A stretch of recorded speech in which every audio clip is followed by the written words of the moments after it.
I am happy to join with you today in what will go down in history as the greatest demonstration for freedom in the history of our nation.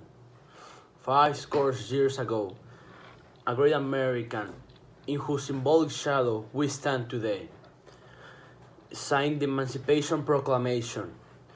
This momentous decree came as a great beacon light of people to millions of Negro slaves who had been seared in the flames of withering injustice. It came as a joyous daybreak to end the long night of their captivity. But 100 years later, the Negro still is not free. 100 years later, the life of Negro is still sadly gripped by the manacles of segregation and the chains of discrimination.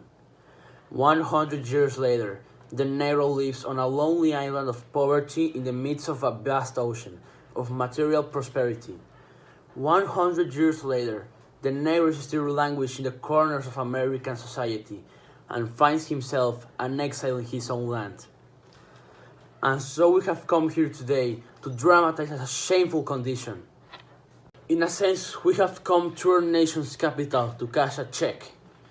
When the architects of our republic wrote the magnificent words of the Constitution and the Declaration of Independence, they were signing a promissory note to which every American was to fall here. This note was a promise that all men, yes, black men as well as white men, will be guaranteed the unalienable rights of life, liberty, and the pursuit of happiness.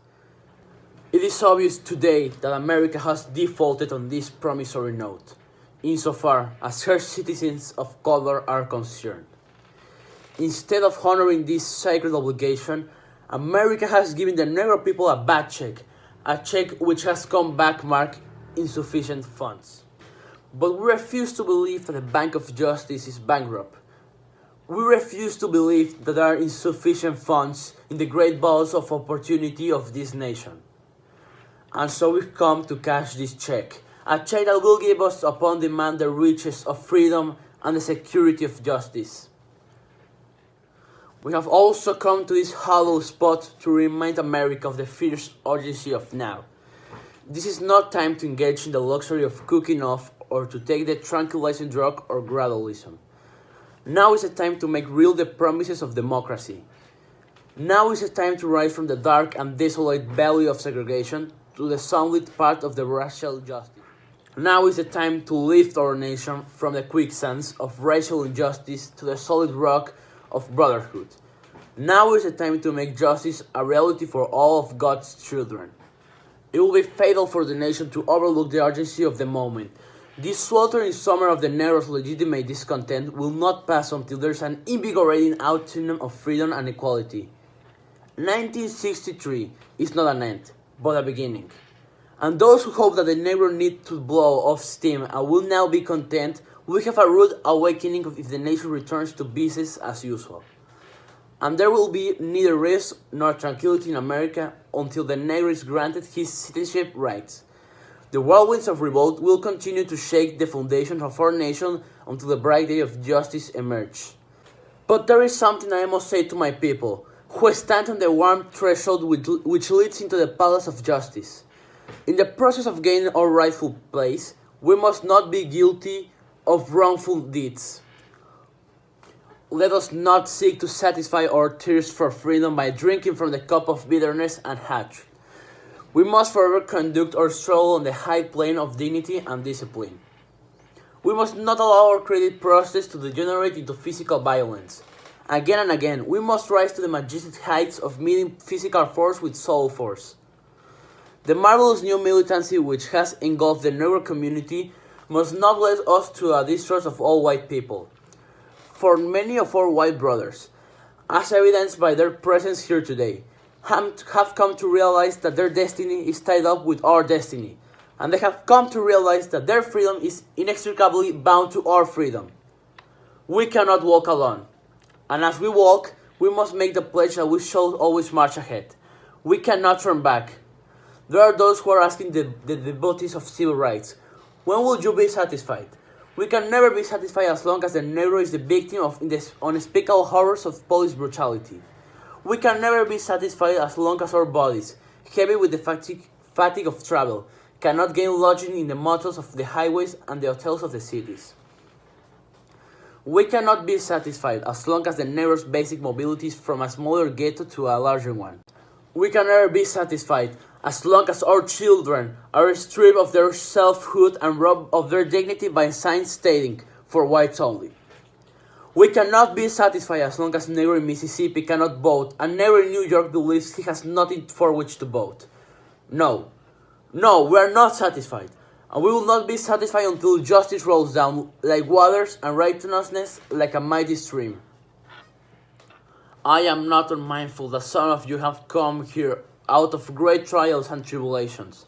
Some of you have come fresh from narrow jail cells, and some of you have come from areas where your quest for freedom left you battered by storms of persecution and staggered by the winds of police brutality.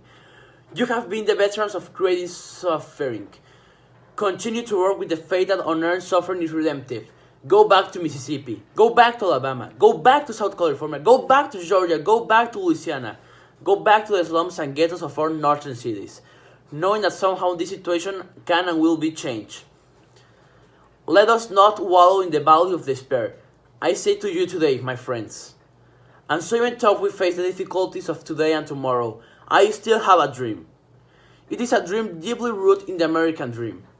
I have a dream that one day this nation will rise up and live out the true meaning of its creed. We hold these truths to be self-evident, that all men are created equal. I have a dream that one day on the red hills of Georgia, the sons of former slaves and the sons of former slaves owners will be able to sit down together at the table of brotherhood. I have a dream that one day even the state of Mississippi, a state sweltering with the heat of injustice, sweltering with the heat of oppression, will be transformed into an oasis of freedom and justice. I have a dream that my 4 children will one day live in a nation where they will not be judged by the color of their skin, by the content of their character. I have a dream today. I have a dream that one day, down in Alabama, with its vicious racist, with its governor having his lips dripping with the words of interposition and nullification, one day, right there in Alabama, little black boys and black girls will be able to join hands with the little white boys and white girls as sisters and brothers. I have a dream today. I have a dream that one day every valley shall be exalted, and every hill and mountain shall be made low. The rough places will be made plain, and the crooked places will be made straight, and the glory of the Lord shall be revealed, and all flesh shall see it together. This is our hope, and this is the faith that I go back to the south with.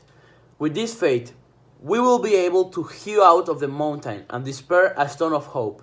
With this faith, we will be able to transform the jangling discourse of our nation into a beautiful symphony of brotherhood. With this faith, we will be able to work together, to pray together, to struggle together, to go to jail together, to stand up for freedom together, knowing that we will be free one day. And this will be the day. This will be the day when all of God's children will be able to sing with new meaning.